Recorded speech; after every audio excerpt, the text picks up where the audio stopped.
What's up guys, Jake back in for another YouTube video. I just kind of got out of bed. It's 6:48. It is absolutely gorgeous outside right now. It's about 73 degrees. The wind is just completely dropped.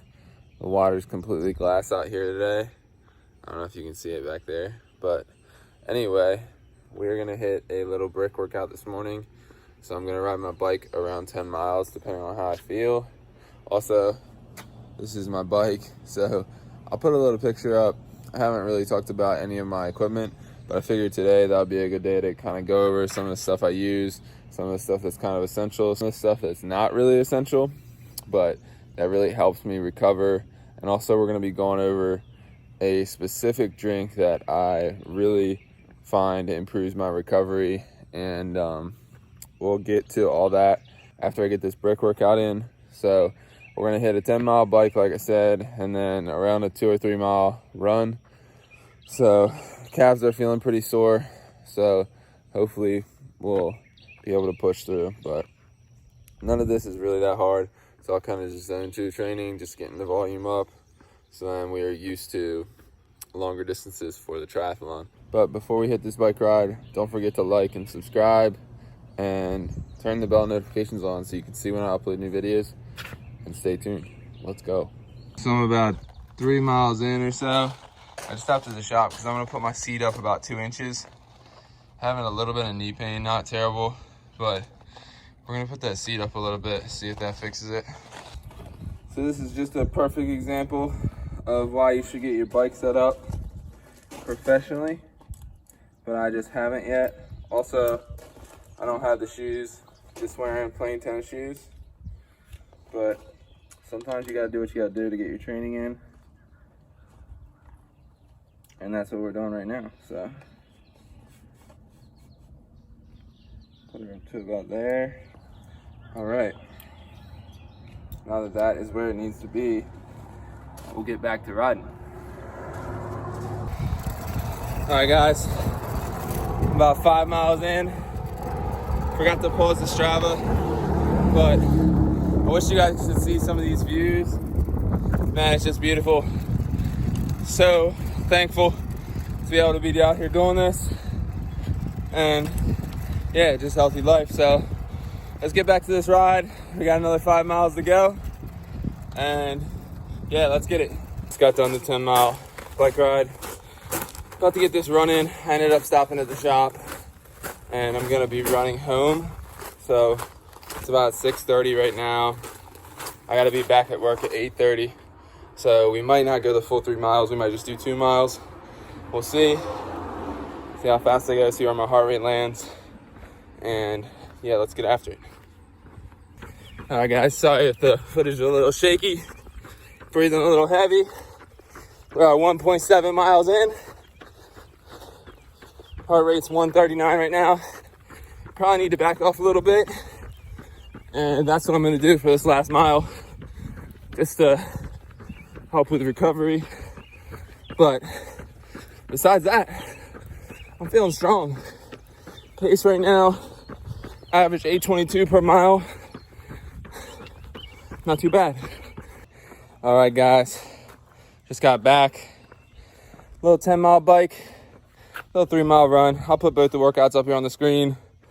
Also, Strava didn't pause for me when I was at the shop, so it's probably a little bit slower than what I actually went, but I'm not that worried about it. Typically, if I was trying to lose weight, I wouldn't mix up a drink like this, like the one I told you about earlier. And that's just because I don't really want to drink my calories. I'd rather eat them. But with all this running I'm doing, I've found that this particular drink really helps recovery. And I just feel fresh again the next day. So we'll show you guys that real quick. And then we will go over all of the essential and non-essential but recommended equipment for your first triathlon. The 4 things we're gonna need for the recovery drink: we're gonna need a blender bottle, some form of clear whey isolate. I kind of like this My Protein lemonade flavor, a little flavor packet from Gatorade or anything like that that'll help you replenish electrolytes. And then we have some carb powder just to get some electrolyte replenishment again. and get some glycogen replenishment. So we're gonna put 1 scoop of this stuff, which is about 154 calories, 41 grams of carbs. 1 scoop of this stuff, which is 80 calories, 20 grams of protein. So this drink will have around 40 grams of carbs, 20 grams of protein, help recovery.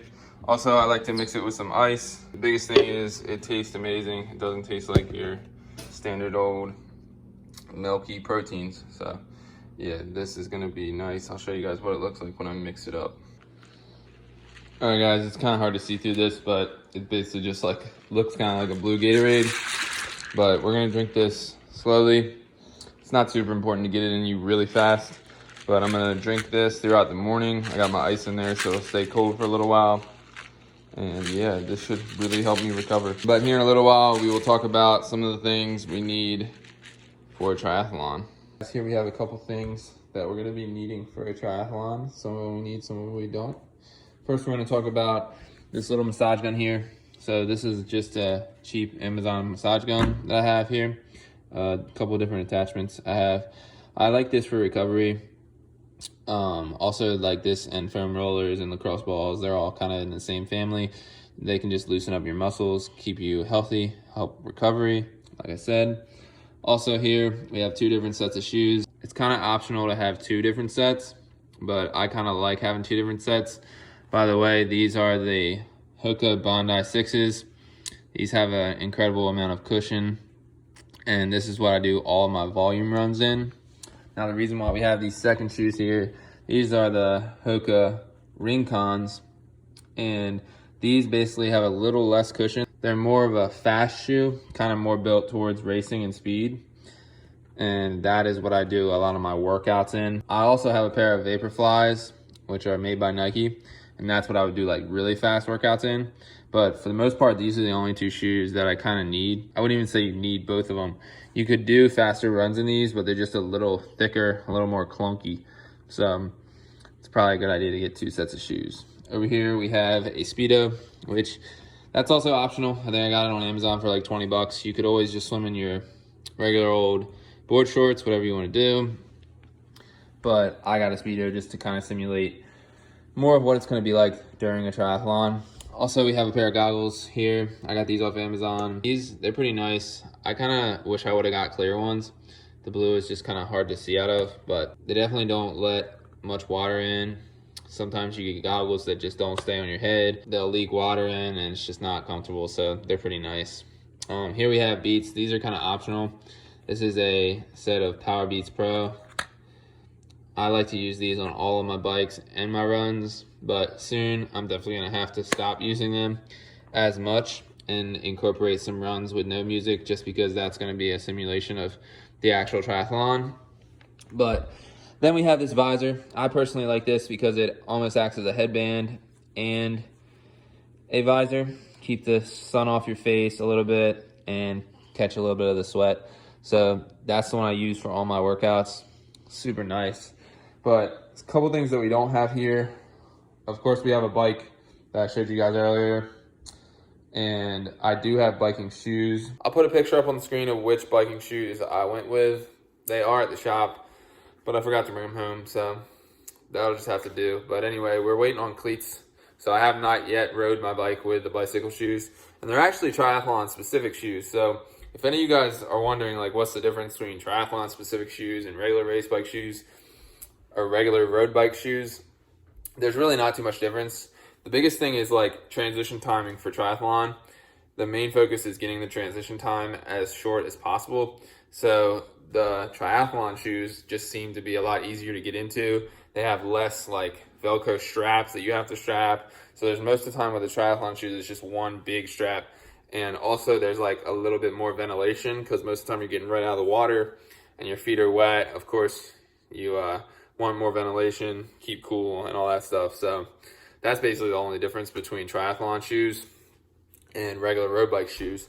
Also, for a bike, you don't necessarily need a specific triathlon bike. Any road bike will really work.